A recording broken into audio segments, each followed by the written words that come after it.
அதாவது ஒரே திட்டத்துக்கு பல பேர் வச்சிருக்கு. அதாவது மக்கள்கிட்ட மனு வாங்கணும்.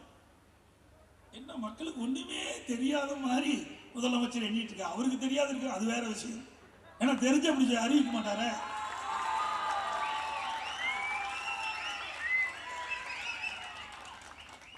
முதல்வரின் முகவரித்துறை, முதல்வரின் முகவரித்துறை இதில் என்ன, மக்களுக்கு என்ன பிரச்சனை, அந்த பிரச்சனை ஆன்லைன் மூலமா அரசாங்கத்துக்கு அனுப்புனா அந்த பிரச்சனை தீர்க்கப்படும். அது மனு மூலமாக அனுப்பப்படுது. அந்த மனுவுக்கு தீர்வு காண்றதுதான் முதலமைச்சரின் முகவரி.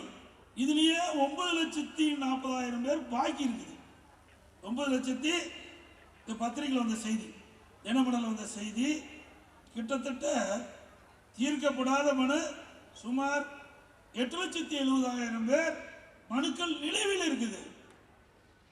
ஏற்கனவே திரு ஸ்டாலின் அறிவிக்கப்பட்டபடி, திரு ஸ்டாலின் பெயர் வைத்து அறிவிக்கப்பட்டபடி முதல்வரின் முகவரி திட்டம் என்ற அறிவிப்பை வெளியிட்டு அதன் மூலமாக பெறப்பட்ட மனு இன்று வரை 8,70,000 மனுக்கு தீர்வு காணல.